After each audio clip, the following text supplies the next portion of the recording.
It's only been 1 month, and you mean to tell me I'm already having stick drift with these Joy-Cons right here? And before y'all say it, because I know you will, gonna be like, well, CKid, bro, you can just holler at Nintendo and they gonna give you some new ones for free. I don't wanna hear that. Yo, bro, you good? Nah, not really, man. What's up? Man, I don't even know if I wanna tell you, bro. Tell me what? That I think I'm returning my Switch 2 because it's broken. Wait, what? Oh, wait a minute. Not the person that was clowning me about having the OG Switch. Yeah, I know, man. Get all the jokes in right now. Now, I'm not gonna pour salt on the wound and kick a man when he's down. That's not my style, bro. You know what, man? I appreciate that, man, because the Switch 2 is psych. I see you over there with the broke joint. Man, leave me alone, man. Over there all screen and no play. Get it in, bro. See, that's why I don't tell you nothing. Oh, no, I'm just getting warmed up. Hey, let's link up and play. Oh, you know what? I forgot. Y'all learned my lesson. I'm done telling you stuff, bro. Say what? Your Switch 2 went on strike? Whatever, bro. I'm gonna talk to my people here, man, and tell them my 1 month experience with the Switch 2 here and why I'm actually gonna be returning mine. It's only been 1 month, and you mean to tell me I'm already having stick drift with these Joy-Cons right here? And before y'all say it, because I know you will, gonna be like, well, CKid, bro, you can just holler at Nintendo and they gonna give you some new ones for free. I don't wanna hear that. So in this video right here, we're gonna be breaking down the good, the bad, and the ugly, all right? So let's talk about it. All right, so y'all, it's been 1 month now, man, since I've been able to get my hands on the latest and greatest from Nintendo, being the Nintendo Switch here. And I gotta be honest with y'all, as I'm always am in my videos, man, I'm not happy at all about how all of this thing here has went down with this Nintendo Switch here. And here's why, all right? So the other day, right, I was cooking out there playing Fortnite on the Switch 2, and I had like a 20+ kill game. I was getting busy, all right? So I was like, you know what? I want an actual challenge with my Nintendo Switch here. So I went ahead and I switched over to Mario Kart, and I was getting busy in that as well, because like I said, y'all already know, man, I'm the GOAT at that, all right? So I started noticing while I was playing that my car just started drifting to the left, and I had to keep recentering myself on the track. Now, at first I was like, there might be just something wrong with the game. So I went ahead, I closed the game out, and then I rebooted the game just to see if it would actually fix it. Nope, it didn't fix a thing. So then I was like, well, maybe it's something dealing with the game in itself. So I switched back to Fortnite, and then I also noticed in that game, my character would again just drift to the left. I was like, this can't be life, man. Like, I've only had this damn thing here for just a little over a month. And you mean to tell me the Joy-Cons is already drifting already? It's crazy. Well, I'm gonna say this, all right? They definitely got the con part right, and ain't nothing joy about it. I'm starting to think that the Joy-Cons in themselves was just kind of more of like an add-on or an addition to the Switch, even kind of the OG Switch as well, and just kind of giving it that differentiating factor. And although I do feel like it was a good idea, I just feel like the execution, even since the OG Switch one, was just poor from a quality control perspective, because I even had issues with the OG one because they would drift on that one, and then it would just randomly just disconnect from the console in itself whenever it was docked. Now, to be fair, yes, they do have it to where you guys can actually put in a claim. You can send these Joy-Cons here, you can send them back, and they will send you out a brand new pair. But my issue that I have with that is,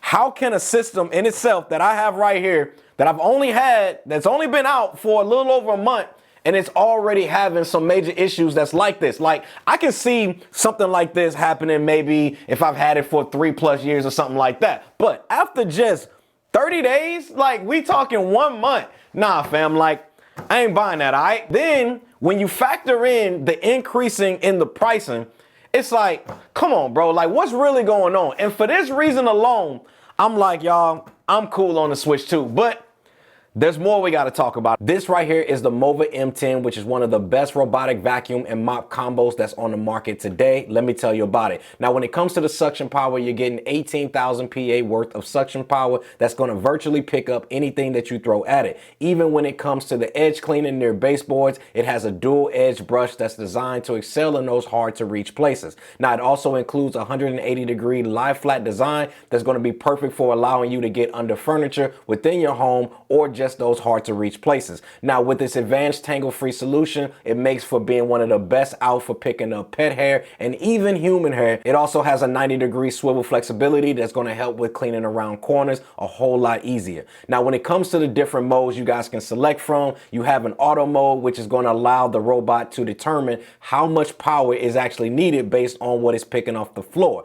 It also has a suction mode and even an ultra mode that's going to help with picking up 90 99.99% of germs that is within your home. And last, when you guys are done cleaning, you just return it to its docking station, and with the press of one button, it will perform a self-cleaning mode to ensure the cleaning brush is fully clean and ready for the next use after its auto drying session. Now, if you guys are interested in checking out the Mova M10, I'll have a direct link for you guys down in the description section below. Thanks to Mova for sponsoring this portion of the video. The other part of this whole why I'm going to be returning mine is more so the stuff that I don't necessarily like that Nintendo is doing when it comes to in regards to the software features. Like, I don't know if it's just me. Y'all can let me know how y'all feeling about it down in the comments as well. But I feel like from a software perspective and just navigating the UI, it's just overly complex for no reason. And just to get to one thing, it's like you got to jump through so many different menus just to get to it. And then you got the physical cards, but then you really download it and then it turns into a virtual card. And then there's navigating to the Nintendo store, which is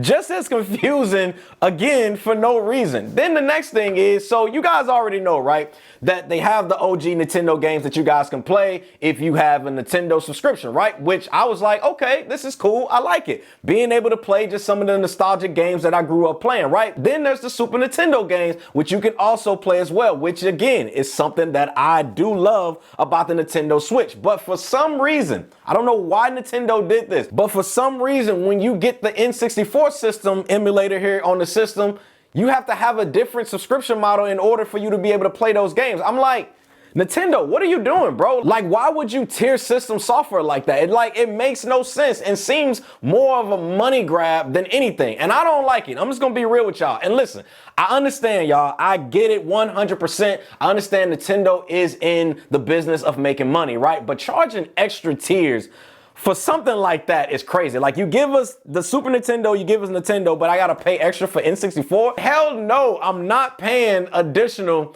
just to have access to play GoldenEye in 2025. Nah, I'm good. Like, that should be included with the main online subscription tiers, and it's just one fee. So yes, another reason why I'm just 100% cool on the Switch and the Switch 2. It's just gotten to the point where I feel like it's just been all about the money versus coming out with games that we can actually enjoy and play along with, because there's no reason, in my opinion, that we haven't gotten a new Mario Odyssey when it comes to a brand new Switch. So to me, for that reason, y'all, I'm just completely good, all right? Now, on to a more, I guess, positive note, right? Because it's not all bad, all right? Now, some of the things that I do like about the Nintendo Switch is the screen. I do love the screen. The screen quality, I'm not even gonna hold y'all, the screen quality is really good, especially by it being just an LCD display, which should have been something else, but you know, we're gonna keep moving on, all right? But the screen quality, I do feel, is really good when it comes to this, right? Also, I love the magnetic Joy-Cons, all right? I love the fact that they made that magnetic along with all of the accessories that also comes along with the Switch 2. I do like that. Now, in my opinion, I do feel like this was a move that was 100% appreciated, all right? It just makes everything when it comes to connecting up to the Switch just way easier, all right? Also, I do love the kickstand. The kickstand here on the back, major W. It just made it nice for being able to play it in like a tabletop mode. And then just playing games on it in general just felt smooth. Pre-stick drift. And the games that I've been playing for the most part has been Mario Kart, play some Zelda on here because I still haven't finished that. And then I've been playing Fortnite, which I feel are easy games for the Switch 2. Now, some people might say, CKid, bro, you gotta play Cyberpunk on the Switch 2. I'll tell you the truth on why I bought a Switch 2 in the first place. Like, I bought this system here solely to play games that I'm unable to play on other systems, minus Fortnite, of course, because you can play that on whatever. Now, I will say this. What I'm about to say depends on your own personal reasons as to why you personally bought the Switch 2, but I'm just not a fan of wanting to play those big title games on something like a Nintendo Switch 2 product, if that makes sense. I just feel like I have other consoles for games like that, right? I look at a Switch or the Switch 2 to play games that I'm just unable to play anywhere else, like Mario Kart, like Zelda. And yes, again, I know I can play Fortnite on a PS5, I can play it on Xbox, I can play it on PC, but the reason why I play it on the Switch 2 is because it's not a heavy game, and plus Fortnite is just one of those games that I just feel like you just need to have downloaded everywhere or every system that you guys have, because it's very lighthearted and just not a stressful game, but it still gives you that it still gives you that rush of being in a battle royale game, if that makes sense. So a game like Cyberpunk, man, and just other major titles like that, I just kind of more so reserve that for my, PS5 Pro, my custom gaming PC, Xbox, different things like that. But let me know how y'all feeling about that. Am I the only one who likes to just use their Switch to play like games that you can't play everywhere, or do y'all play pretty much all of your games on it? Just let me know. But just overall, man, yes, I've had some good moments with connectivity, gameplay, features, and all of that. But when it comes to the Joy-Cons, when it comes to the Joy-Cons, to be honest, I'm just not a major fan of them, man. Whenever it comes to just playing games, they don't feel natural in my hands. And even when I'm playing games like Fortnite, it's just awkward to use versus using a gaming controller. To me, y'all, the Joy-Cons, I don't know, man. I'm gonna be honest, man. They just not it, in my opinion. Then if you pair that with the software of having to pay additional for access to something like the N64 catalog, it just comes off as just greedy, man. It's just something that I just can't deal with. Now, I know it might be some people out there that might be cool with that, but to me, it just screams red flag. So if you guys are looking to pick one of these up here, I will say, yes, it is a great gaming device. It plays smooth. The screen is amazing. Just make sure whenever you get one, just make sure you're looking out for the issues that I just faced with these Joy-Cons. And you also are aware of that you're going to be having to pay a little extra on top of the extra to be able to access N64 game and some of the other features on this console right here. But again, like I said, at the end of the day, it is your decision, it's your call. But in my opinion, with the price hike, I just personally would have expected better quality on a product like this, especially being that we had an 8-year cycle on it. So y'all just let me know how y'all feeling down below. Thanks again for watching. See y'all in the next one. Squad, we out.